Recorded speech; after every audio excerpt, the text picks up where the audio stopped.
Veteran का मतलब है शिकारी और मशहूर आईपीएस ऑफिसर नतियन को उसके साथी इसी नाम से पुकारते हैं। नतियन का इंसाफ दिलाने का अपना अंदाज है। वो एनकाउंटर में अपराधियों को मारते हैं और इसे ही न्याय मानते हैं। तो आइए दोस्तों, सुपरस्टार रजनीकांत की वेटेरियन फिल्म को आज हम एक्सप्लेन करते हैं। तो फिल्म की शुरुआत होती है ह्यूमन राइट्स के ऑफिसर सत्यदेव से, जिसका मानना यह है कि पुलिस वाले जल्दबाजी में फैसला ले लेते हैं, जिस वजह से उन्हें इनकाउंटर करना पड़ता है और सामने वाले को न्याय नहीं मिल पाता। और फिर अगले सीन में हम पैट्रिक नाम के एक आदमी को देख पाते हैं जो कि गुंडे मवालियों के साथ रहता है। वो उन गुंडे मवालियों के लिए चाय बनाता है और वो सब कुछ काम करता है जो भी उन लोगों को कुछ जरूरत होती है। और फिर थोड़ी देर के बाद यहाँ पर पुलिस की एंट्री होती है और हम यहाँ पहली बार आईपीएस ऑफिसर नथियन को देख पाते हैं। नथियन को देखकर सभी लोग कांपने लगते हैं क्योंकि सभी लोग उनसे डरते हैं, क्योंकि सभी को बहुत अच्छे से मालूम है कि अथियन जो है वो इनकाउंटर करने पर विश्वास रखता है। तो यहाँ पर अथियन जो है वो हर बारी की तरह ऐसा ही करता है। वो उन लोगों को पकड़ता है और जिन लोगों को मारना होता है वो उन्हें मार देता है। और यहाँ हमें मालूम चलता है कि दरअसल में पैट्रिक जो है वो गुंडे मवालियों के साथ काम नहीं करता है, बल्कि वो तो वेटेरियन का ही एक खबरी है। वेटेरियन उस पर बहुत ज्यादा भरोसा भी करता है और पैट्रिक अपने आप को पुलिस वाला चोर मानता है। तो अथियन जिस तरह से इनकाउंटर करता है तो इस वजह से उसे अपने बड़े ऑफिसर्स को जवाब भी देना होता है। लेकिन ह्यूमन राइट्स ऑफिसर सत्यदेव का मानना यह है कि ये पुलिस ऑफिसर्स जल्दबाजी करते हैं, इस वजह से अपराधी को जो सजा मिलनी चाहिए वो उसे नहीं मिल पाती। और ऐसा बहुत बार हुआ है जब अथियन ने इनकाउंटर किया है और सत्यदेव को सबूत नहीं मिल पाए हों। यहाँ अथियन का मानना ये है कि उसने जितने भी लोगों को मारा है उनमें से एक भी निर्दोष नहीं है, सब के सब गुनहगार थे। अब अथियन जब अपने ऑफिस में बैठा हुआ था तभी उसके पास अनन्या नाम की एक स्कूल टीचर का लेटर आता है। अनन्या ने उस लेटर में बताया था कि जिस स्कूल में वो पढ़ाती है उसी स्कूल में गुंडे मवाली गांजा रखते हैं। पहले इन गांजे को कहीं पर और रखा जाता था, लेकिन अभी ये बहुत ज्यादा मात्रा में आने लगा है, इसलिए वो लोग अब इसे क्लासरूम में रखने लगे हैं और इस वजह से बच्चों को पढ़ाई करने में तकलीफ होती है। और ये स्कूल कन्याकुमारी में था, इसीलिए अथियन अपने सबसे फेवरेट पैट्रिक को वहाँ भेजता है। जब पैट्रिक वहाँ पहुंचकर सारन्या से मिलता है और वो सारन्या को बताता है कि उसे एसपी सर ने भेजा है और जो कुछ भी तुम्हें मालूम है वो मुझे बता दो, तो सारन्या उसे सब कुछ बता देती है और पैट्रिक यहाँ पर नजर रखने लगता है। पैट्रिक ने यहाँ पर जगह जगह पर कैमरे लगा दिए थे और वो कुछ खुफिया कैमरे के द्वारा उन लोगों के बारे में पता कर लेता है और उनके सारे माल जहाँ छुपे हैं उनके बारे में भी। तो ये सारी चीजें पैट्रिक ने अथियन को बता दी थी। अथियन अपनी पूरी की पूरी टीम को रेडी करता है क्योंकि ये एक बहुत बड़ा ग्रोह था, अगर इन्हें नहीं पकड़ा गया तो ये लोग पूरा देश खा जाएंगे। रात को ही समुद्र के रास्ते से माल आता है और यहीं पर हम उस गुंडे को देख पाते हैं जिसका ये अड्डा है और वो कुछ बातें कर ही रहे होते हैं कि तभी यहाँ पर अथियन अपनी पूरी की पूरी टीम लेकर आ जाता है, उन लोगों को पूरी तरह से मारने लगता है और उस मेन आदमी को भी पकड़ लेता है। बल्कि वो गुंडा तो अथियन के साथी ऑफिसर्स का नाम बताता है कि हम इस ऑफिसर को हर महीने 2 लाख रुपए देते हैं। ये सुनने के बाद अथियन को बहुत बुरा लगा। अथियन समझ चुका था कि उसकी नजरों में जितना बुरा ये गुंडा है उससे कहीं ज्यादा ये ऑफिसर है, इसकी वजह से कई सारे निर्दोष लोग मारे जाते हैं। यहाँ पर अथियन एक चाल रचता है और वो उस गुंडे से उस ऑफिसर को मरवा देता है और बाद में अथियन उस गुंडे को भी मार देता है। लेकिन फिर से ह्यूमन राइट्स के ऑफिसर सत्यदेव को ये इनकाउंटर फेक लगा, लेकिन उसे सबूत के तौर पर बताया जाता है कि उसने सबसे पहले एक हमारे ऑफिसर को मारा, इसी वजह से यहाँ पर अथियन को उस गुंडे को भी मारना पड़ा। लेकिन सत्यदेव को बहुत अच्छे से मालूम है कि ये सब कुछ फेक है, इसलिए वो कुछ नहीं बोलता है कि उसे मालूम है कि जिन लोगों के इनकाउंटर हो रहे हैं वो सच में गुनहगार थे। अब आगे हम देखते हैं कि कंप्यूटर साइंस में पीएचडी करने के लिए सारन्या कन्याकुमारी से चेन्नई ट्रांसफर ले लेती है और वहाँ पर बच्चों को पढ़ाने लगती है। लेकिन एक दिन जब वो स्कूल से घर वापस लौटने के लिए रेडी हो ही रही थी कि तभी अचानक से उसके ऊपर एक आदमी हमला कर देता है और वो उसे बहुत ही बुरी तरह से मारता है।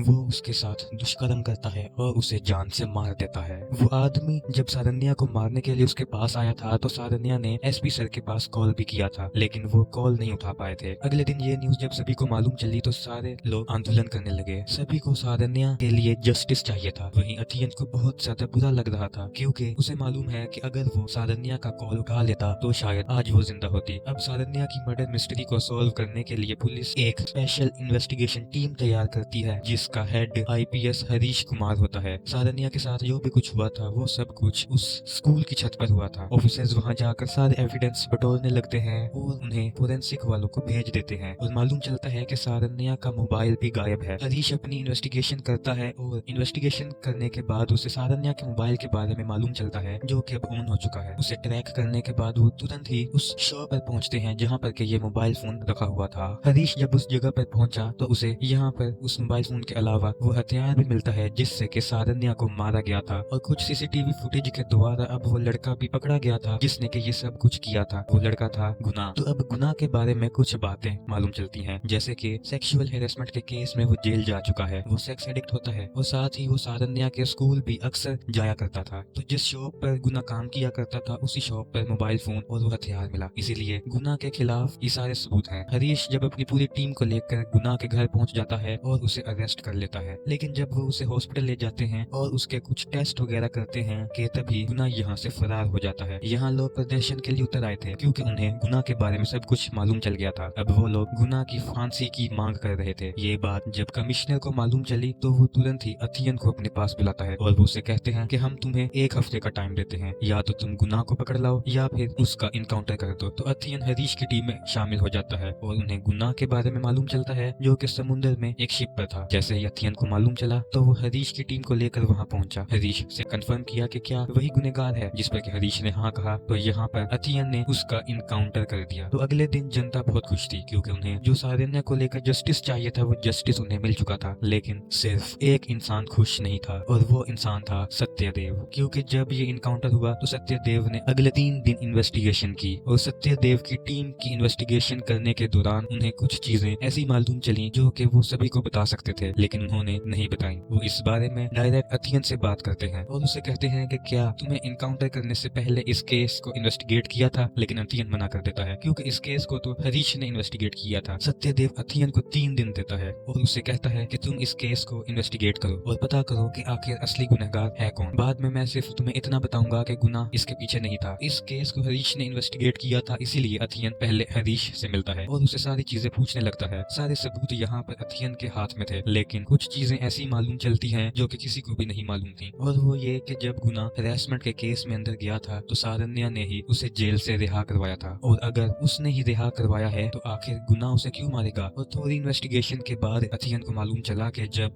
वहाँ सारन्या के साथ दुष्कर्म किया जा रहा था तो गुना हैदराबाद में था, और हैदराबाद में वो एक बस स्टैंड पर था और वहीं से गुना ने सारन्या के पास कॉल भी किया था। तो ये बात तो अथियन को कंफर्म पता चल चुकी थी, और वो बात ये है कि गुना तो असल गुनहगार नहीं था, उन्होंने एक निर्दोष की जान ले ली थी। तो सत्यदेव बताता है कि तुमने एक निर्दोष की जान ली है और साथ ही तुमने उसके परिवार की भी जान ली है। जब सभी ने गुना को गुनहगार मान लिया तो उन्होंने उसके परिवार को भी नहीं छोड़ा था, इसीलिए पूरे परिवार को मुझे मेरे घर लाना पड़ा, वरना वो उसे भी मार देते। अथियन को उसके परिवार वालों को देखकर बहुत दुख होता है। अथियन यहाँ गुना की फैमिली वालों से कहता है गुना निर्दोष है, वो ये सभी के सामने साबित कर रहेगा और बदले में उसे कुछ भी सजा मिले उसे मंजूर है, लेकिन पहले उन्हें असली गुनहगार को पकड़ कर लाना था जिसने के सारन्या को मारा है। इस पर सत्यदेव भी अथियन का साथ देता है और वो तब तक फाइल सबमिट नहीं करेगा जब तक के यहाँ अथियन उस असली गुनहगार को नहीं पकड़ लाता। तो जब सारन्या के साथ दुष्कर्म किया गया और उसे जान से मारा गया, उसके 2 दिन पहले सारे सीसीटीवी फुटेज को चेक किया जाता है और पैट्रिक अथियन के साथ मिलकर उसके बारे में पता करता है, और फाइनली उन्हें उस आदमी के बारे में मालूम चल गया था जिसका नाम रेड्डी है, जो कि एक बहुत ही बड़ा क्रिमिनल है। और जब पैट्रिक उनके इलाके में जाकर कैमरे से उनके ऊपर नजर बनाकर रख रहा था, तभी अचानक से अन्नू रेड्डी के लोग उसको देख रहे थे, और जब उसे मारने ही वाले थे कि तभी यहाँ पर सही समय पर अथियन पहुंच जाता है और अथियन यहाँ पर अन्नू रेड्डी के लोगों को बुरी तरह से मारता है। अथियन यहाँ पर अन्नू रेड्डी को आराम से मार सकता था, लेकिन उसे नहीं मारता, उसे वो अरेस्ट करके दुनिया के सामने लाना चाहता था, इसलिए वो अपनी पुलिस की जीप में लेकर उसे वापस लाने लगता है। लेकिन तभी अचानक से बीच रास्ते में विस्फोट होता है और किसी ने यहाँ पर अन्नू रेड्डी को मार दिया था। ये देखकर सभी लोग हैरान थे और वो समझ चुके थे कि अन्नू रेड्डी से ऊपर भी कोई आदमी है। लेकिन कमिश्नर साहब यहाँ पर अथियन से कहते हैं कि अगर तुम्हें असली गुनहगार मिल चुका है तो तुम अन्नू रेड्डी को पकड़ने क्यों गए थे। अथियन बताता है कि असली गुनहगार कोई और है, इसलिए उसे कुछ समय चाहिए। यहाँ कमिश्नर साहब उसे 1 महीने का समय देते हैं और फिर अथियन शुरुआत से इन्वेस्टिगेशन करना शुरू करता है। उसे मालूम चला कि सारन्या दरअसल में एड एकेडमी के खिलाफ थी, वो कुछ कोचिंग्स के वालों के खिलाफ प्रदर्शन कर रही थी क्योंकि ये लोग गरीब बच्चों को पढ़ाई का लालच देते हैं और बदले में उनसे सारा पैसा लूट लेते हैं। और यहाँ पर एक बहुत बड़े आदमी का नाम भी निकल कर बाहर आता है और वो नाम था नेट एकेडमी का मालिक नटराज। नटराज की जो एकेडमी है उसके द्वारा वो लोग ऑनलाइन कोचिंग चलाते हैं और इससे वो करोड़ों अरबों रुपया कमाते हैं। नटराज का बहुत ही बड़े बड़े लोगों से उठना बैठना था और बहुत सारे मिनिस्टर्स उसकी जेब में थे। वो लोग स्कूल वालों के साथ भी डीलिंग करने लगे। वो कमजोर बच्चे होते हैं और वो उन्हें भी कोचिंग पढ़ाने लगे थे, लेकिन इसके बदले में वो सिर्फ लोगों को लूट ही रहे थे। तो अथियन बहुत सारे इन्वेस्टिगेशन कर लेता है और अब यहाँ पर उसे भी कुछ बातें मालूम चल चुकी थी। सबसे पहले वो IPS हरीश कुमार को अपने पास बुलाता है और मालूम चलता है कि दरअसल में हरीश कुमार भी भी नटराज के साथ ही काम करता है। हरीश कुमार ने जितनी भी इन्वेस्टिगेशन की थी वो सारी फेक थी और सारन्या के मोबाइल पर जो गंदा वीडियो डाला गया था वो वीडियो भी हरीश कुमार ने ही डाला था, ताकि सभी को ऐसा लगे कि ये वीडियो गुना ने डाला है। सारे के सारे सबूत उसने गुना के खिलाफ कर दिए थे। गेट एकेडमी ने ही सेक्सुअल हैरेसमेंट का केस गुना के ऊपर किया था। दरअसल बात कुछ ऐसी है कि गुना की बहन डॉक्टर बनना चाहती थी, इसलिए वो उसे गेट की पढ़ाई करवाना चाहता था। इसलिए गुना ने अपनी बहन को नेड एकेडमी में ज्वाइन करवा दिया, जिसकी पढ़ाई का खर्चा 6 लाख रुपए का था। लेकिन गुना की बहन को कुछ भी समझ नहीं आ रहा था, बल्कि नेड एकेडमी की पढ़ाई इतनी हार्ड थी कि उसे कुछ समझ ही नहीं आ रहा। ऊपर से प्रेशर और बढ़ता जा रहा था। एक दिन उसने सुसाइड करने की कोशिश की, लेकिन उसे सारन्या ने बचा लिया था। अब इसके बारे में सारन्या ने गुना और गुना की फैमिली वालों से बात की। वो लोग समझ चुके थे कि गुना की बहन नहीं पढ़ पाएगी। नेड एकेडमी को ज्वाइन करे कुछ ही दिन हुए थे, इसलिए सारन्या और गुना नेड एकेडमी पहुंचे और बाकी के पैसे वो वापस चाहते थे। लेकिन नेड एकेडमी का कहना यह है कि एक बार पैसे देने के बाद वो पैसे रिफंड नहीं होते हैं। और अब सारन्या और गुना यहाँ नेड एकेडमी के बारे में पता करने लगते हैं, उनके फ्रॉड के बारे में पता कर लेते हैं। इसीलिए उन्होंने यहाँ गुना और सारन्या को मरवा दिया। और जब अथियन नटराज को अरेस्ट करने के लिए पहुंचा और जब वो उसे लिफ्ट से नीचे लेकर आ ही रहा होता है कि तभी अथियन के पास एक कॉल आता है और उसे बताया जाता है कि उसका ट्रांसफर कर दिया गया है, जिससे ये बात मालूम चलती है कि नटराज एक बहुत ही पावरफुल आदमी है। उसके जेब में सच में बहुत सारे मिनिस्टर्स हैं जो कि एक फोन कॉल पर कुछ भी करवा सकते हैं। अब अथियन अपनी टीम के साथ खुफिया तौर पर काम करने लगता है और वो नटराज की नेट एकेडमी के फ्रॉड के बारे में पता करने लगता है। नेट एकेडमी में जितने लोगों के साथ फ्रॉड किया है, अगर वो लोग नटराज के अगेंस्ट कंप्लेंट कर दें तो नटराज को सजा हो सकती है। इस इन्वेस्टिगेशन के दौरान नटराज कई बार यहाँ अथियन और उसके लोगों पर हमला भी करवाता है, यहाँ तक कि नटराज के बीवी तारा के ऊपर भी हमला करवाते हैं। लेकिन अथियन को पहले से मालूम था कि ये लोग कुछ भी कर सकते हैं, इसलिए अथियन ने पहले से एक सारी प्लानिंग सेट कर रखी थी और वो उन लोगों को पूरी तरह से मारता है। कुछ दिनों के बाद अथियन फिर से नटराज के पास पहुंचता है और इस बार अथियन के पास ढेर सारे सबूत थे। उसके पास लगभग 2000 लोगों की फाइल थी जिन लोगों ने नटराज के अगेंस्ट कंप्लेंट की थी। वो लगभग 2000 करोड़ का फ्रॉड किया था। तो अथियन का प्लान बस इतना था कि वो नटराज को किसी तरह से जेल लेकर आए। लेकिन इस फ्रॉड के केस में भी नटराज की जमानत हो सकती है, इसलिए उन्हें कुछ ऐसे सबूत चाहिए हैं जिससे कि नटराज हमेशा जेल में रहे। तब नटराज को सारन्या के वीडियो के बारे में मालूम चलता है जो कि सारन्या ने यहाँ अथियन के पास भेजी थी। सारन्या ने वो कुरियर के द्वारा भेजी थी, लेकिन वो पार्सल बीच में ही अटक गया। अब यहाँ अथियन पैट्रिक की मदद लेता है और पैट्रिक उन बीच में फंसे कुरियर को पता करने लगता है और वहाँ से उस वीडियो के बारे में पता कर लेता है। तो सारन्या के वीडियो जो है वो अथियन के पास पहुंच चुका था। उसे देखकर अथियन बहुत खुश होता है और वो पैट्रिक से कहता है कि तूने ना बहुत ही अच्छा काम किया है, तुझे जो भी चाहिए वो मैं सब कुछ दूंगा। तो यहाँ पर पैट्रिक अथियन से कहता है कि मुझे बस एक बार आपसे गले मिलना है। और अब जब यहाँ पर पैट्रिक अथियन से गले मिलने जा ही रहा होता है कि तभी दूर से स्नाइपर उसे गोली मार देता है, जबकि वो गोली अथियन के लिए आई थी, लेकिन वो गोली पैट्रिक को लग जाती है, इसलिए पैट्रिक यहाँ पर मारा जाता है। अगले दिन सारन्या की ये वीडियो सारे के सारे सोशल मीडिया पर वायरल हो जाती है और अब सारी जनता चाहती है कि अब नटराजन को फांसी होनी चाहिए। और जब नटराजन को जेल से कोर्ट की तरफ ले जाया जा रहा था सुनवाई के लिए, तभी बीच रास्ते में नटराजन के लोग नटराजन को पुलिस के चंगुल से रिहा करवा लेते हैं और उसे कोर्ट तक भी नहीं जाने देते। तो नटराजन का प्राइवेट चॉपर पूरी तरह से रेडी था और अब वो देश छोड़ने के लिए भी पूरी तैयारी कर चुका था। जब वो यहाँ से जा रहा था कि तभी अचानक से अथियन की यहाँ पर एंट्री होती है और वो नटराजन के लोगों को बुरी तरह से मारने लगता है। आखिर में वो नटराजन को भी आराम से मार सकता था, लेकिन उसने ऐसा नहीं किया क्योंकि वो चाहता है कि नटराजन को सजा मिले। और आखिर में ऐसा ही होता है। अथियन यहाँ से ही सलामत नटराजन को कोर्ट पहुँचाता है और नटराजन को उम्र कैद की सजा हो जाती है और इस तरह से इस फिल्म का दी एंड यहीं पर होता है। तो दोस्तों, आपको वटेरियन मूवी कैसी लगी हमें कमेंट्स में जरूर बताइएगा। अगर वीडियो अच्छी लगी हो तो लाइक करें और चैनल को सब्सक्राइब करें।